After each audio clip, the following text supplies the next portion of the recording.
what do you think about Van der Poel and Pogacar? Well, Pogacar's the best rider in the world at the moment, so he can descend, he can go uphill, he can run the flat, he can do whatever. And that's what you said, that they're not just robots. Pogacar also is probably the smartest rider at the moment. He knows exactly who the next best rider is in the peloton in every race he's doing. If that rider's not in good position, he'll attack him, even if it's 100 k's from the finish. He did it to Remco yesterday. So, and then Van der Poel, I think it's very unfortunate for him that Pogacar exists. Because,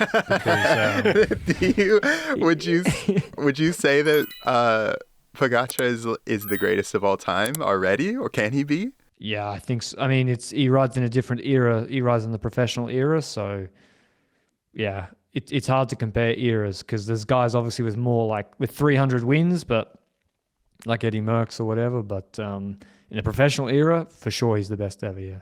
And you correct me if I'm wrong, but like that people didn't think that you could be like a one-day rider and also a Grand Tour rider. Well, yeah, like you had Contador and Froome, just traditional stage race riders. I mean, Armstrong was actually a good one-day rider. He just never did them once he was in the Tour de France trajectory. Before he did, though, didn't he? He was world champion, wasn't he? One day. He won Trofeo Laguelia, maybe San Sebastian. He was, a really good one-day rider, and then he got into the mode of, I'm not sure the US market's so interested in me winning this Belgian race on a Sunday in March, but they do care about July in the Tour, so he got into that mode. So maybe they always could do it, and just commercially or whatever the motivation wasn't there to do it, whereas Pogacar, it seems he actually prefers the one-day races.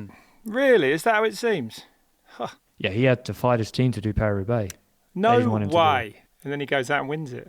No, he didn't win it this year, did he? Second, near the end. Second, but he was he would have been close. Yeah, that's He's right. pretty good. What makes him so good? Like, what does he do that nobody else can? He has the highest threshold of all the riders. What do you mean by threshold? Pain threshold or numbers like? Just what he can push for his 1 power. hour. What is it? What's that number? When he's at his best? Maybe 430, 440. He can sustain that for an hour, can he? In theory. That is outrageous. Well, I don't know much about it, but I rode up Mont Ventoux the other day, and for the first 2 hours before I turned back and nearly collapsed, my max power output went from, this is the first time I've ever used a power meter, from 220 on that flattish 6k in, and by the time I got to Chalet Reynard, I was down to 180. Like, that was my power output, and I was done. I turned around and went back. I collapsed. With a power meter, just push 400 just to feel what it feels like even on your knees and your ankles. And I'm going to do it. It feels hard. I don't think I got near that. No, you downhill guys, I bet you both of you could. Yeah, I mean, we've got some power for, Not for an hour. Not for an hour. Give me 10 but it's seconds. completely the opposite sport. Yeah. Yeah, it is. That's right.